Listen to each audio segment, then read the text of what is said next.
हाँ जी, तो गाइज़ अस्सलाम वालेकुम। मैं एक दफ़ा फिर से आपको खुश आमदीद हमारे चैनल पर।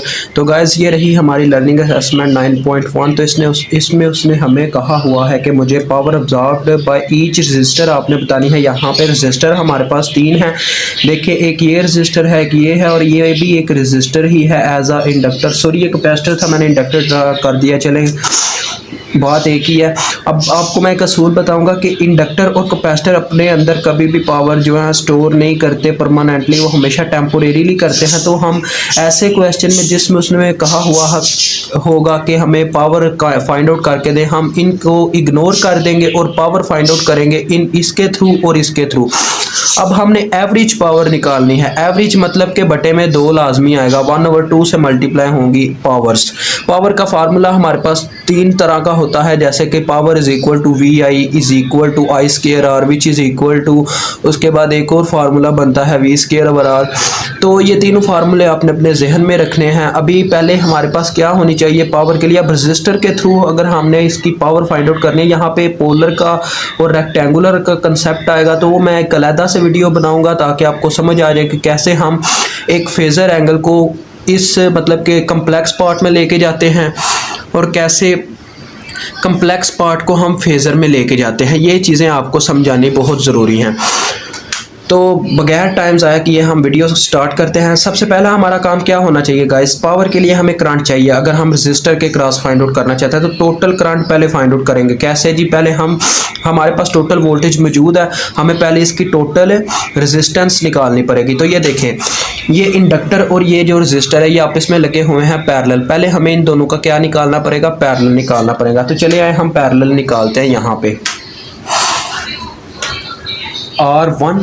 R1 का नाम दे लेते हैं जी हम इनकी इक्विवेलेंस रेजिस्टेंस को। ये पैरेलल में ऊपर होगी मल्टीप्लिकेशन, मतलब कि 4 × -j4, j का मीन्स आयोटा यहाँ पे, और नीचे इन दोनों का सम हो जाएगा 4 - j4।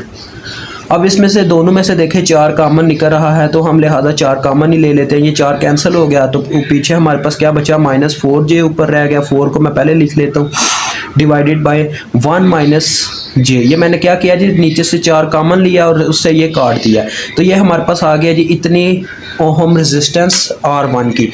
आगे हमारे पास क्या होगा जी, यहाँ पे ये आ जाएगा सीरीज़ की फॉर्म में 2 के साथ। तो 2 के साथ सीरीज़ मतलब सीरीज़ आपस में ये प्लस हो जाएंगे। तो चले प्लस भी कर लेते हैं। आगे हम नए रजिस्टर को नाम देते हैं R2 का, जो इक्विवेलेंस निकालेंगे हम इसके साथ। तो मतलब ये देख लें, यहाँ पे ऐसे होगा कि ये सीरीज़ में आ चुका होगा, ये जो हमने इक्विवेलेंस निकाली है इन दोनों को पैरेलल लेके। तो सीरीज़ से आगे प्लस हो जाएगा, 2 + -4j डिवाइडेड बाय 1 - j। अब क्या होगा जी, यहाँ पे मैथ के असूल चलेंगे जी, एलसीएम चलेगा पहले। तो ये देखें, ये हमने ले लिया जी एलसीएम 1 - j। अब ये 2 के साथ मल्टीप्लाई हो गया, तो 2 - 2j आ गया जी, -4j। अब इसको हल करते हैं हम, तो हमारे पास क्या निकलता है जी, ये देखें 2 यहाँ पे रह गया, कम्प्लेक्स पार्ट में ऐड हो गया, 2 - 6j डिवाइडेड बाय 1 - j। अब हम जी इनको लेके जाएंगे फेजर एंगल में, तो वो मैं आपके लिए अलग से पार्ट बनाऊंगा, क्योंकि यहाँ पे वीडियो में ज़्यादा टाइम लग जाएगा। अगर मैं आपको यहाँ पे समझाने बैठ गया तो वो आपने वीडियो लाजमी देख लेनी है। ये हमारी जो प्ले लिस्ट होगी उसी के अंदर ये वीडियो मिलेगी आपको, फेजर इंटू पोलर और पोलर इंटू रेक्टेंगुलर। ठीक है जी, तो आप वहाँ पे जाके लाजमी समझिएगा इस चीज़ को।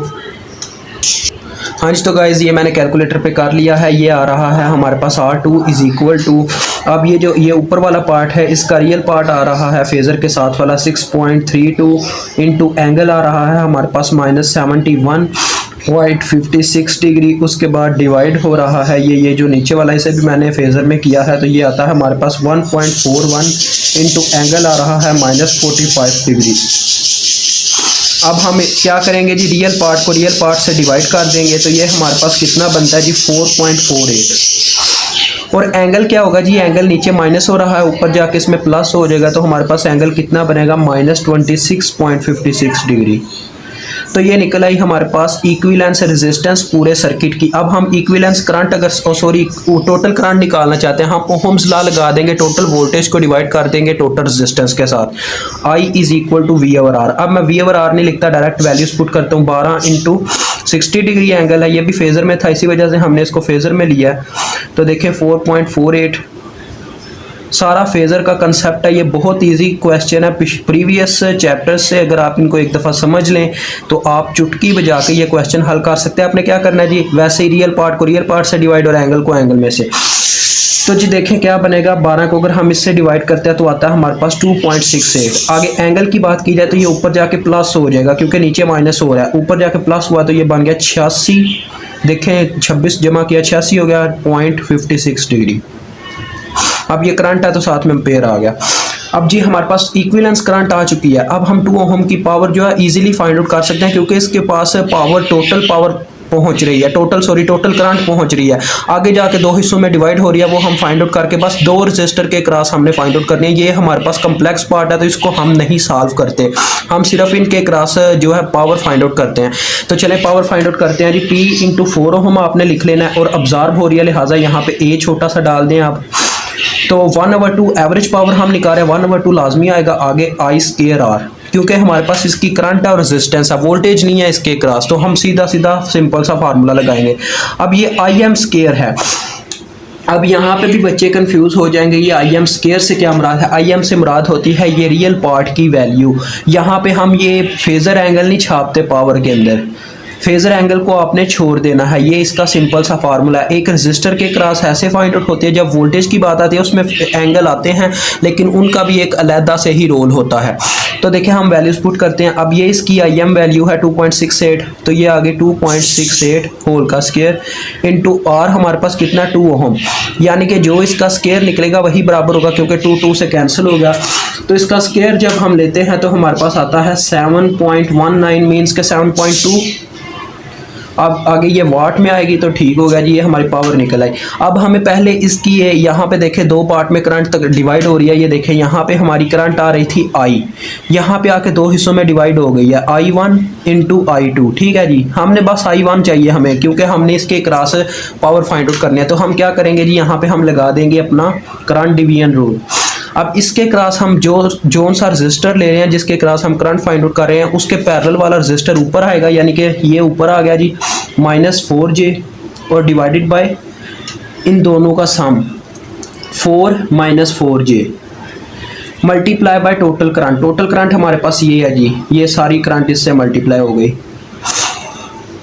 अब सबसे पहला काम हमारा क्या होगा जी, मैं आपको बताता हूँ। यहाँ पे देखें I1 = इसमें से 4 कॉमन ले लिया, नीचे से भी 4 कॉमन ले लिया, ये दोनों कैंसिल हो गई, ये सिर्फ रह गया -j और 1 - j।